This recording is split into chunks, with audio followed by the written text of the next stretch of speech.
to destroy. Hi, I'm Jen with the Faithful Sidekicks. I'm here today to talk to you about a board game that is fairly new to me, but I have really been enjoying it. This is Horrified. It's based on the original Universal monsters from like the 30s and 40s, classic Hollywood films. We're talking Frankenstein's monster, the Bride of Frankenstein, the Invisible Man, the Creature from the Black Lagoon, Dracula. It's technically there's 7 monsters in this game, and they're all classic Hollywood tropes. It's wonderful stuff. The game is a cooperative board game for 1 to 5 players. Yes, I've played it solo and enjoyed it. I think it really shines with multiple players, though. That you are heroes in this town that's beset with multiple monsters.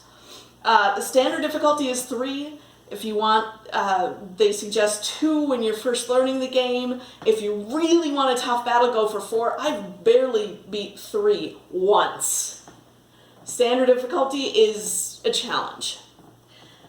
In this game, you get to play heroes, and each hero has their own cardboard deal that tells you basically how many moves they have, that's numbered at the top, their special ability, which uses one move is one special ability, and then where that character starts.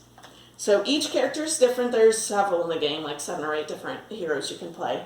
There's also 10 different innocent bystanders, basically. They're all different individuals who just happen to live in this town and want to go out for an evening stroll at different times. You start out trying to collect items that are at various points in the board, because they will help you defend yourself against monster attacks and will help you defeat monsters. So the items can work either way. Each monster works in a different way, and they each have their own card that explains how that works. Setup for each monster is different, but all of them are detailed on the back of every card, so you just grab out one extra monster card and check for your monster. The only icons really critical in the game are basically they have one icon for each monster in the game, which is very helpful and easy to learn because we're just talking 7. And you then try and defeat these monsters. For instance, the Creature from the Black Lagoon, we have to actually hunt him out to figure out where his lair is. So that means we would eventually need to go to the camp and start using items of varying colors, there's 3 different in the game, to move your boat through the lagoon to try and find where he is. And once you find him, then you can use more items yet to defeat him. For Dracula, as another example, you have to actually destroy all of his coffins, there's 4 of them around town, before he's vulnerable. For Frankenstein and His Bride, well, Frankenstein's monster and bride, you have to teach them humanity, and then you bring them together. It's a romance story for them. It's very sweet. The different powers can be very useful. If you, your turn goes where you take and do your actions, which are all detailed on a handy card here, the player reminder, which includes things like picking up items, moving, picking up more items. You can actually be advancing the story of one of the monsters.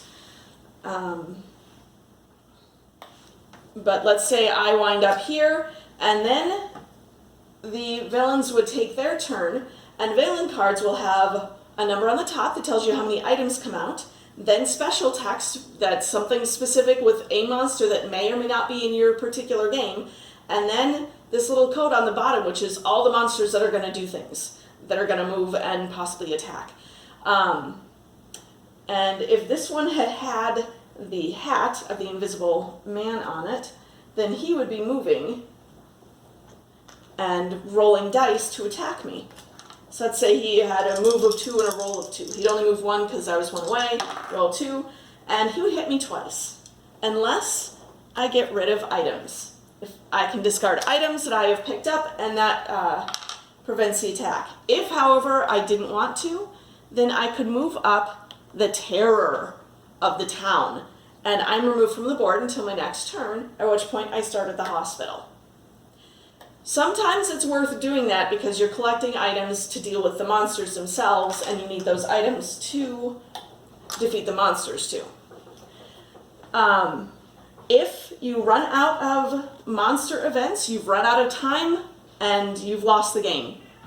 If the terror becomes so extreme from people or bystanders taking damage from monsters that you hit the skull, everyone's just in a complete state of panic, life has stopped functioning, and you lose the game. If, however, you defeat all of the monsters, you win. It's actually a very straightforward game. The text on the cards explains itself. We've got these people sometimes come out on the monster cards and get put in a particular location, and then they need to be escorted to another spot on the board. Let's say Dr. Cranley here starts at the shop, but he actually needs to go to the precinct. So you can take these guys with you when you move, and if you get them all the way there, you get bonus cards, which help immensely. They can let you move one of the monsters someplace out of your way. They can let you take extra actions on your turn, or move extra spaces, and they don't use your action points. So that's wonderful when you can get hold of them. It's actually a very light game. I realize I've done a lot of explaining, but it's actually a very light game. It's fairly quick to learn. It's a lot of fun, and it can be very challenging. It's also, for those of us like me who are classic movie geeks, it's fun to have games that are based on classic cinema. So I recommend it. It's a fun game and fairly quick to learn too. But it is kind of a big box, and there's really no way to pack this down, so you need the table space. But definitely recommended. Monster Smash. It's not a Monster Dash. Monster Smash. Not even a Monster Mash. Only one of us can be the king. I'll be the last one standing. Monster Smash. Makes quite a splash. Monster Smash. Damage.